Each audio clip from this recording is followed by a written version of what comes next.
Okay, so we were talking about global wind patterns the other day, and we were talking about how convection, along with the rotation of the Earth, caused patterns of prevailing winds. Okay, and we were talking about how at the equator, okay, the prevailing winds are typically out of the northeast. Okay, we call them the trade winds. Okay, they're easterly winds. They are produced by convection, okay, because obviously the equator gets more sunlight than anywhere else, so hot air rises, okay, and then cooler air from further north moves downwards to replace it. That's what we see here in this convection current, okay. It's sometimes called a Hadley cell, okay.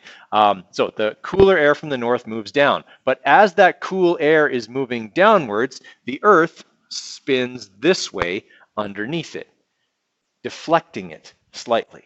Okay, so it's not making it feel like it's coming straight out of the north, it's making it feel like it's coming out of the northeast or even straight out of the east, okay, depending on the movement of the air. Okay, so we typically get these things called trade winds, okay, around the equator, okay, and when we get a little bit further north, the convection current is working slightly different. Okay, we've got the cool air from the equator getting up to here and then descending and causing a rotation that goes the other way. Okay, in between these two latitudes, and this is obviously the latitude that we live in, right? So as the air is moving northward, okay, again, the Earth spins underneath it, and that deflects it this way. So instead of moving just straight out of the south, the Earth's rotation deflects it so that it does this, and we get winds out of the southeast. Or sorry, out of the southwest. Okay, and that's typically the direction our winds come from. Right now, obviously, we're kind of near the northern end of this of the prevailing westerlies, okay, which is why occasionally we get winds from other directions. That's not a fixed line that says at this latitude winds suddenly switch. Okay, there's obviously lots of interactions that can take place there. Okay, and then at the pole, you get the same thing kind of happening here. Hot air rises, cool air descends. The coldest air is obviously right at the pole, so okay, you get the same kind of rotation you get near the equator, and you get easterly. You get winds coming out of the northeast. When we are affected by that, it's often called a polar vortex. Okay, if you've ever seen that on the Weather Network, okay, or whatever, they always draw that map, and it shows exactly that kind of rotation. Okay, kind of a spiral rotation, like this.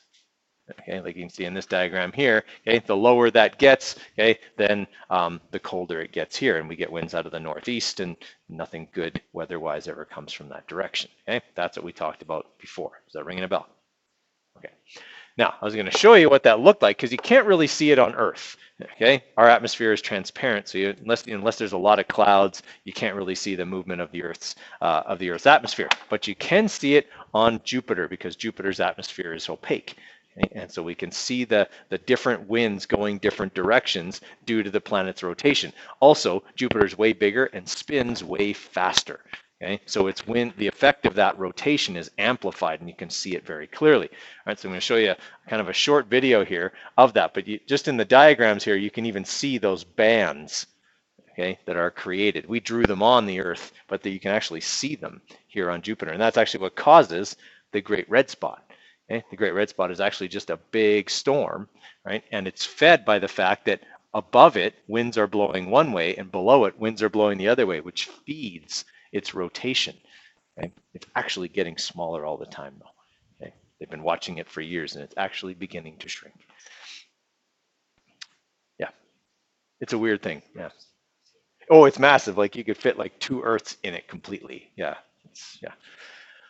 All right. So show you this quick video here. You'll have to ignore the cheesy like voiceover and music. It's like it's beyond distracting. Okay? But try to get past it.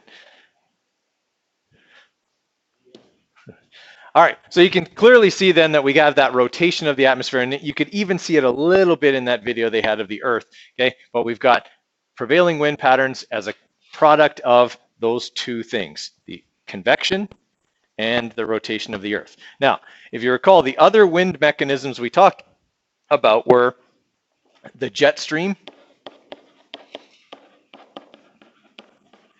okay, which is that high altitude wind, okay, that can move moisture and air masses and things like that around, okay, and the jet stream worked in concert with this, with latent heat, okay, because it can move moist air masses around, it can bring that water vapor in from other places, okay? And that water vapor represents a lot of stored thermal energy, okay? When it condenses and falls as rain, then that energy is released, transferred to more northerly areas, right? So if you get a question on a test that's asking you about how energy is going to be transferred from the equator to more northerly areas, okay, you need to talk about the jet stream, you need to talk about latent heat, but most importantly, convection and how that causes winds, okay? Because there definitely will be a question on the unit exam about convection and how it causes prevailing winds. There'll be a question about how energy gets transferred to more northerly areas, all of that kind of stuff. Okay, now the Coriolis effect, okay? This I showed you with the basketball at the end of class the other day, okay? So as I rotated the basketball and moved the marker down, it drew that curved line, okay? That's the Coriolis effect. That means, and that's what causes this deflection that causes prevailing winds, okay? Difference in solar radiation budget between the poles and the equator tends to cause air to move directly north and south because it's always moving from hot to cold. So it wants to go from the equator to the pole, okay? But since the Earth is rotating, winds get deflected either left or right, depending on which way they're moving.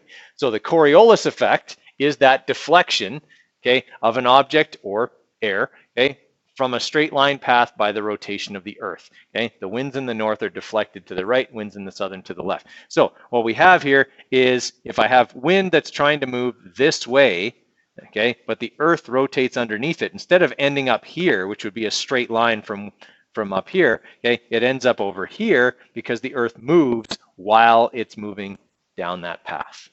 Okay, so that's the Coriolis effect. Will you be asked about that? Yes, as it, in so much as it is one of the key factors in prevailing winds, yes, you'll need to know what the Coriolis effect is. Okay, rotation of the Earth deflecting winds from a strictly north or south path. All right, I want you guys to answer those questions. Take a few minutes here, answer those questions with complete sentences, and then we'll go over them together. All right, so what's the effect of the fact that there's unequal distribution of thermal energy on Earth? That is, the equator gets more than everywhere else. What does that cause? Right, it causes convection currents. The second law of thermodynamics kicks in. Okay, energy tries to flow from hot to cold, from the equator to the pole. Okay, that causes the movement of the atmosphere, which we also call wind. Yeah, okay, wind is the effect of unequal distribution of thermal energy. All right, explain how the Coriolis effect influences the direction of winds in the northern hemisphere. All right, so near the equator in the northern hemisphere, okay, winds are trying to move from north to south because hot air rises, and so we have cooler air moving from north to south. As the Earth spins under it, it is deflected, and so it comes from the northeast. At the mid-latitudes, air is moving from south to north, and as the Earth rotates underneath it, it's deflected to the west, okay, so it's coming out of the southwest. And then at the pole, the same thing is occurring as at the equator. Air is trying to move from north to south, Earth spins underneath it and deflects it so it feels like it's coming from the northeast, okay, instead. Okay, what are the trade winds? They are around the equator, okay, and they are what kind of winds? Easterlies, westerlies, northerlies? Easterlies. Yeah, they're northeasterlies, but generally easterly winds, okay, at the equator. All right, and jet streams. High altitude wind patterns that can move latent heat and large air masses in different directions they would normally go. Well, they're not true convection because they're not the result of hot air rising, cool air descending. They're the result of differences in pressure. Right? And so they're going to have a much different shape, and that's why they can move things in a direction other than what prevailing winds do. Okay, any questions on those? All right.